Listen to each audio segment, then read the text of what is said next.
Hey everybody, this is Leon the Star, and Leon the Star is gonna show you how you can create swell sounds based on the current pattern.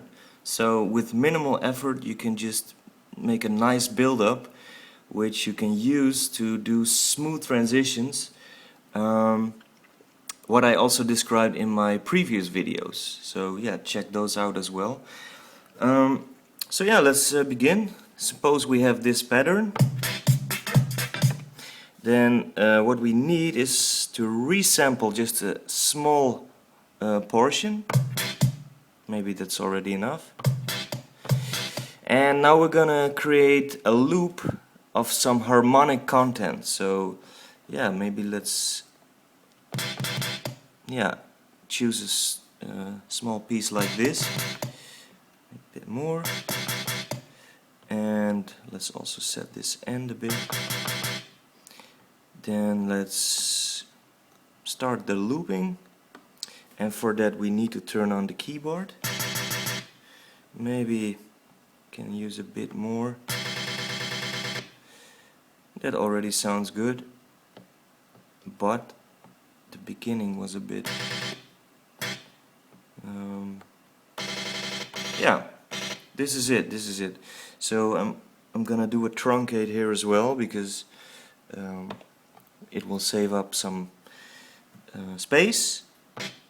Okay, let's save this to 37. Let's go back to the pattern, and let's use this part and load up the sample. 37. Here we have it. Hopefully. Oh, here. Okay. So make sure this is set to this, and well, let's put the time parameter to this, and then let's trigger it, or maybe this will be enough, so that we have this.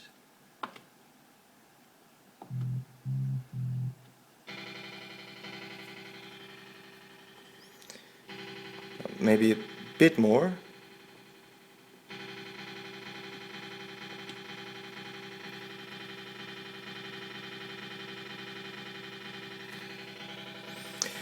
Okay.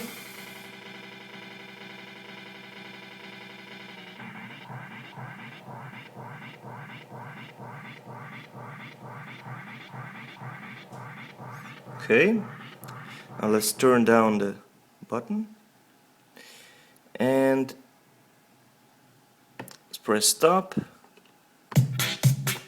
Let's press write. I'm gonna write the pattern, and as you can see, we can now do a build-up like this.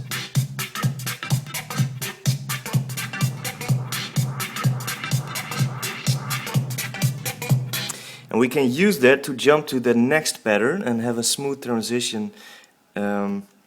As we do it.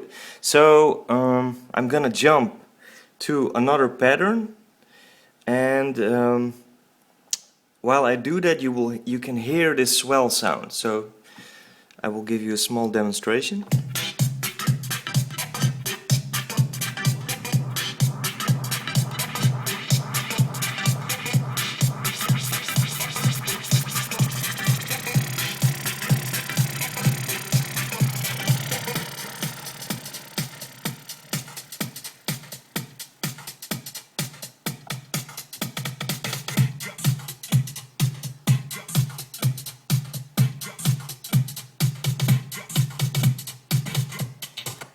So as you may have heard, the swell sound was still audible, so that's really cool. So I hope you enjoyed it, and you will do also some cool swell sounds during your transitions. Bye bye.